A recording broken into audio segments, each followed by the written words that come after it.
Assalamu alaikum, good morning guys. Hope you all will be very good. आज हम अपना lecture number 13 start करेंगे।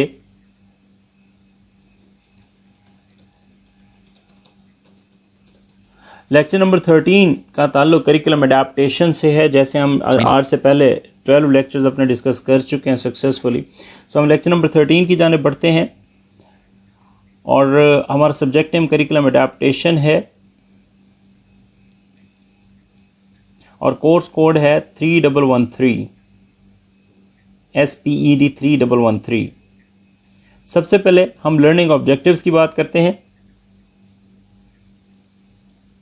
जैसे एज यूजुअल हमने अपने बाकी उसमें एरियाज़ में डिज़ाइन जो भी हमने लेक्चर डिस्कस किए उनमें हमने लर्निंग ऑब्जेक्टिव्स हमने लाजमी डिस्कस किया है। बेसिकली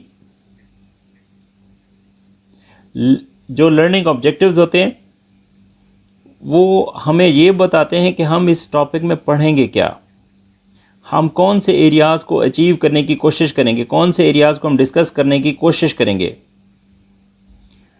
लर्निंग ऑब्जेक्टिव से हमें ये भी आइडिया होता है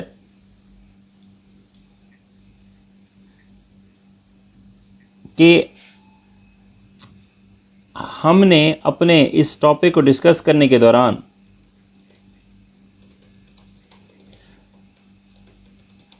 कौन सी तरीकों की मदद से, कौन से पॉइंट्स की मदद से हमने अपनी लर्निंग करनी है। तो हम इनको ज़रा डिस्कस कर लेते हैं। सबसे पहले after completion of this lecture you will be able to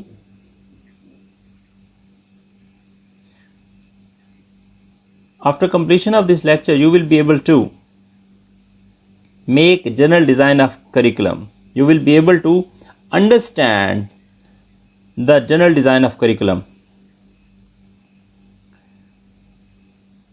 And number 3, you will be able to know about various designs of curriculum. So हमारे पास जो सबसे पहले जो टॉपिक है जो हम स्टार्ट करने जा रहे हैं वो है 3.2 general design of curriculum. General design of curriculum, अगर हम इसकी डेफिनेशन की बात करें तो curriculum design is a term which is used to describe the purposeful, deliberate and systematic organization of curriculum, जिसको हम इंस्ट्रक्शन ब्लॉक्स भी कहते हैं, विद इन ए क्लास और अ कोर्स। तो करिकुलम डिज़ाइन बेसिकली एक टर्म है जो कि बामकसद और एक सिस्टमैटिक ऑर्गेनाइजेशन करिकुलम के ऑर्गेनाइजेशन को जाहिर करती है जो कि क्लास या कोर्स के दौरान बनाए जाते हैं। जब भी टीचर करिकुलम डिज़ाइन करते हैं, when the teacher design the curriculum, they identify what will be done. वो ये आइडेंटिफाई करते हैं कि क्या किया जाएगा, who will do it, कौन करेगा, and what schedule to follow, और कौन सा स्केड्यूल फॉलो करना है। सो नेक्स्ट हमारे पास पॉइंट है What exactly, ये आप स्लाइड पे भी देख सकते हैं। What exactly is curriculum design? Curriculum design exactly है क्या? ये बेसिकली एक एजुकेशन कैरियर का हिस्सा है that focuses on developing, जो कि फोकस करता है किस चीज़ को डेवलप करने में, न्यू करिकुलम फॉर स्टूडेंट्स के लिए नए करिकुलम को डिज़ाइन करने पे फोकस करता है। दिस एस्पेक्ट ऑफ एजुकेशन, ये जो एजुकेशन का ये वाला जो एस्पेक्ट है, इट इज़ सो इम्पॉर्टेंट, ये बहुत अहम है। That some professional specialized actually nothing, कि कुछ जो प्रोफेशनल्स होते हैं वो बेसिकली स्पेशलाइज्ड होते हैं इसमें, लेकिन जो करिकुलम डिज़ाइन वो अपने क्लासरूम एनवायरनमेंट में इम्प्लीमेंट करते हैं वो एक बहुत बेहतर परफॉर्मेंस को शो करता है। हाउएवर, ताहम कई सर्कमस्टेंसेस में जो टीचर्स होते हैं, जो क्लासरूम के अंदर होते हैं, वो अपना ही करिकुलम डेवलप करते हैं, डिज़ाइन करते हैं। They develop their own curriculum. ये यकीनन वो पेरेंट्स भी इस्तेमाल करते हैं जो डिसाइड करते हैं अपने बच्चों को स्कूल भेजने के लिए, और वो घर से स्कूल कैसे भेजते हैं अपने बच्चों को, with the help of professional. वालिदैन अपने बच्चों को इस यकीन के साथ स्कूल भेजते हैं कि उनके बच्चों को कोई ना कोई प्रोफेशनल्स मिलेंगे जिससे उनके बच्चों की पर्सनैलिटी डेवलपमेंट होगी, कुछ सीखने को मिलेगा।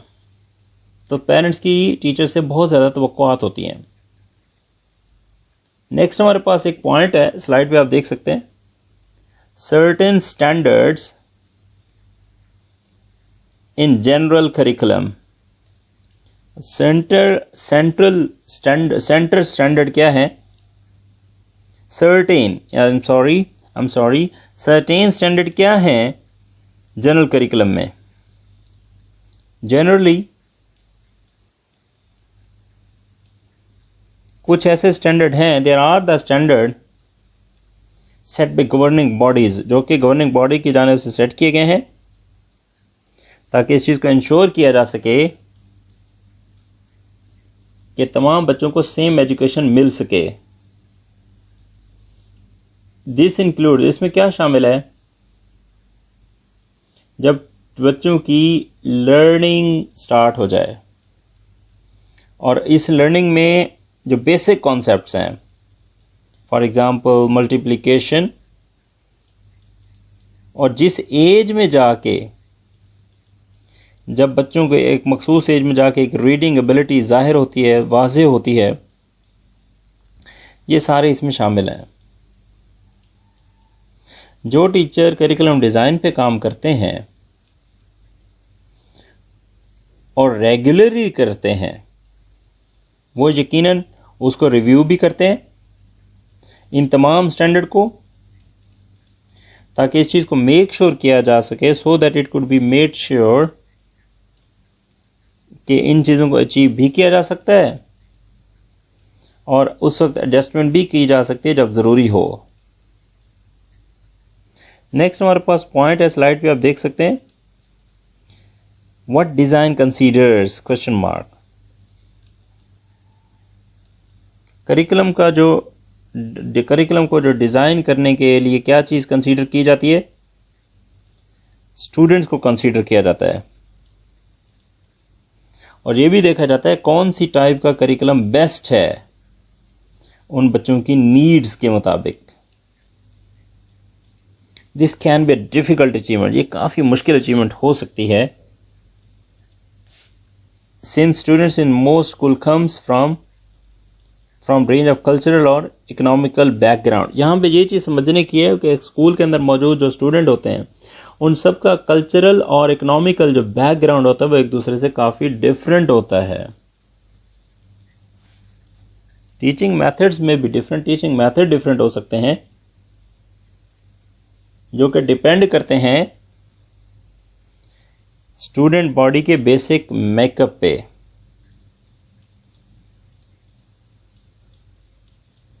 क्योंकि कुछ जो मेथड्स हैं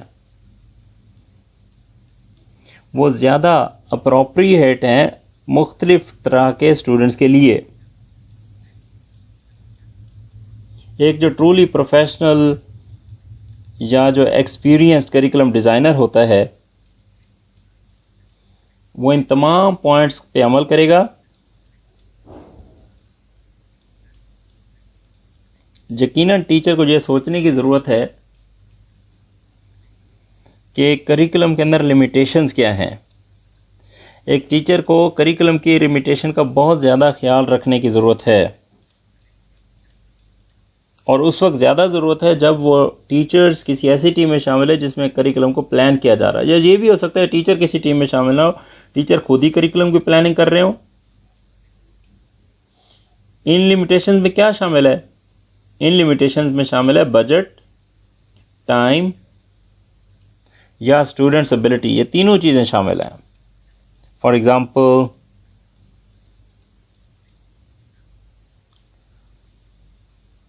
all schools do not afford to take their student to museum. तमाम स्कूल ये अफोर्ड कर ही नहीं सकते वो अपने तमाम बच्चों को म्यूजियम की जानिब ले जाएं।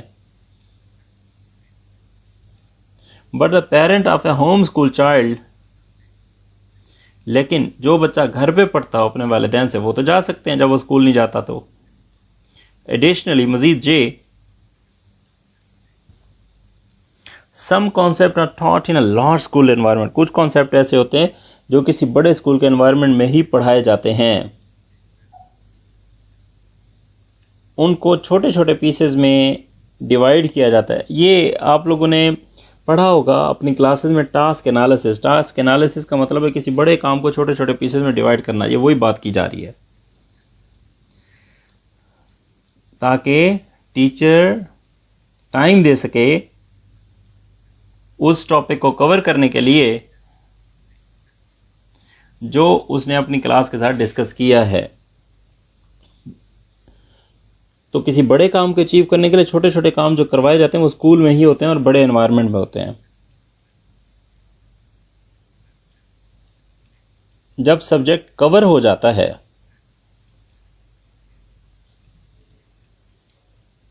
तो स्टूडेंट कभी भी, बच्चों के लिए थोड़ा सा मसला होता है एक इंफॉर्मेशन को एसिमिलेट करना, बजाय ये कि उनको कोई नई इंफॉर्मेशन दी जाए।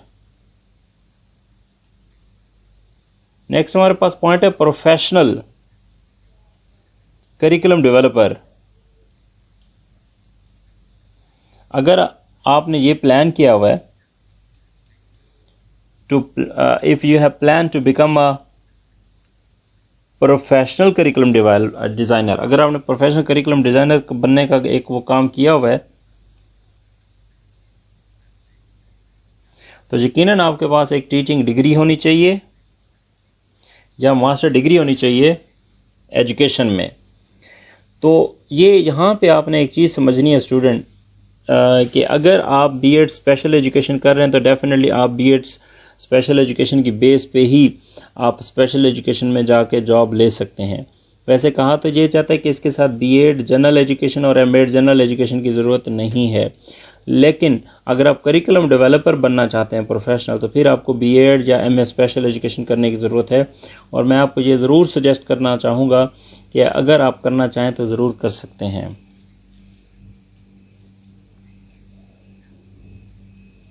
अगर आप एक टीचर रहना चाहते हैं या करिकुलम डिज़ाइन करना चाहते हैं अपने स्टूडेंट्स के लिए तो एजुकेशन कोर्स, उन एजुकेशन कोर्सेज को कंटिन्यू करें जो कि आपको इस मामले में हेल्प आउट कर सकें।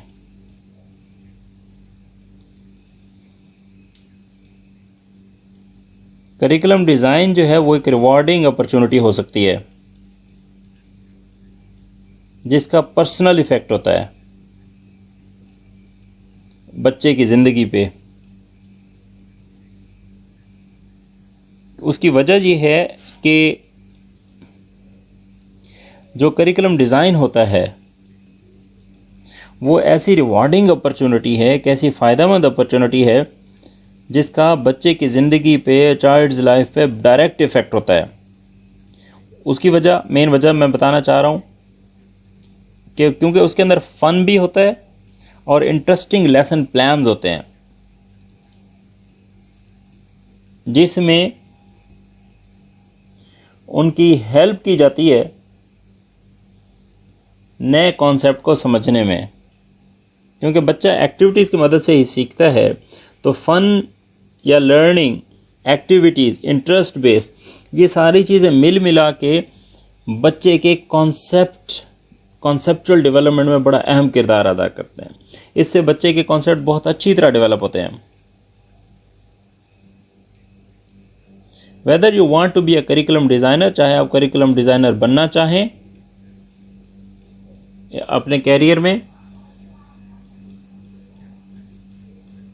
या सिंपल आप अपने तौर पे ही करिकुलम के हवाले से कोई काम करना चाहें अपनी क्लास के लिए, हो सकता है आप किसी प्राइवेट सेक्टर में काम कर रहे हो, तो अपनी क्लास के लिए आप किसी भी तरह का कोई करिकुलम के हवाले से अगर काम करना चाहते हैं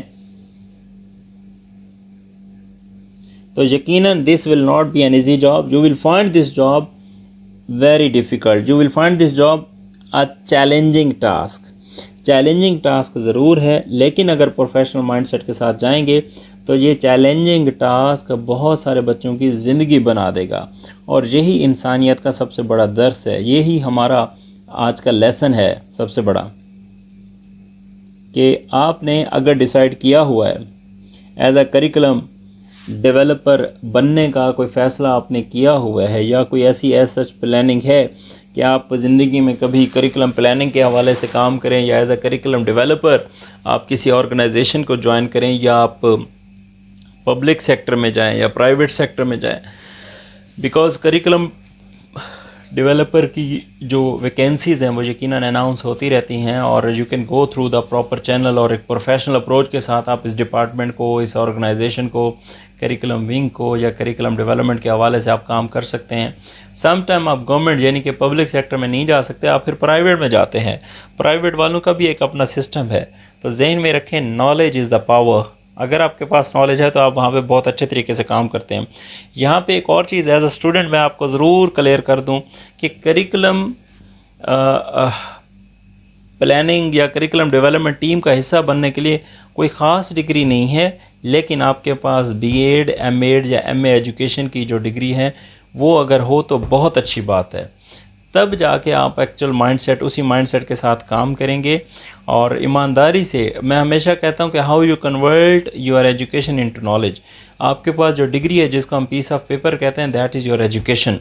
अब असल सलाहियत ये है, आपकी सबसे बड़ी एक्सपर्टीज़, सबसे बड़ी सलाहियत ये है, सबसे जो आपकी जो लर्निंग है इम्पॉर्टेंट, वो ये है कि how you convert your education into your knowledge. और यही एक रियल टेस्ट होता है एक अच्छे स्टूडेंट का, जब आप अपने एजुकेशन को नॉलेज में कन्वर्ट करते हैं. और ये जहन में रखें स्टूडेंट कि जब आप अपनी एजुकेशन को नॉलेज में कन्वर्ट करते हैं तो बहुत सारी चीज़ें ऐसी होती हैं जो आपको क्लियर हो जाती हैं. फॉर एग्ज़ाम्पल, रियलिटी में आपको बताऊं कि हो सकता है एक क्लास में अगर 50 स्टूडेंट है, 50 स्टूडेंट्स हैं एमए के या बीएड के, और डिग्री सारे ये कंप्लीट करते हैं एक ही कॉलेज से, एक ही यूनिवर्सिटी से, लेकिन आप ऑब्ज़र्व कर लीजिएगा कि जॉब इनमें से सिर्फ चंद की लगती है, बाकियों की नहीं लगती. आप ज़रा नोट करते जाएं, फिर उस वक्त को ज़रूर याद कीजिएगा कि क्लास के टाइम पे कौन टीचर की बात सुनते थे, क्लास के टाइम पे कौन क्लास से बंक करते थे, कौन टीचर की बातों को इग्नोर करते थे, कौन क्लास नहीं लेते थे, कौन प्रेजेंटेशन या असाइनमेंट नहीं बनाते थे. ये लोग फिर इजीली जॉब नहीं ले सकते, प्रॉब्लम हो जाता है. वजह यही है कि उन्होंने ख़ुद को उस टफ़ टाइम से, उस हार्ड टाइम से नहीं गुजारा होता, जिसको मैं आपको समझाने की कोशिश कर रहा हूँ. How you convert your education into knowledge. आप अपनी एजुकेशन को अपने नॉलेज में कैसे कन्वर्ट करते हैं, ये सबसे बड़ी सलाहियत है. प्रैक्टिस है, नॉलेज का मतलब एप्लीकेशन है, आप अप्लाई कैसे करते हैं नॉलेज को. सो ये हमारे पास एक अंडरस्टैंडिंग थी, एक डिटेल थी आज के लेक्चर के हवाले से. I hope that you will have learned something from this lecture today. If you have any questions, you may ask please in the comment box, or you can also ask me at my WhatsApp number as well. और ये जो lecture है जो कि आपने अभी सुना है, इसका आपने रिव्यू देना है वॉइस नोट की सूरत में 5 मिनट्स मिनिमम, या इससे ज़्यादा जितना आप शेयर कर सकें, ताकि ये आइडिया हो कि आपने इस लेक्चर से क्या अंडरस्टैंड किया, क्या आपने सीखा.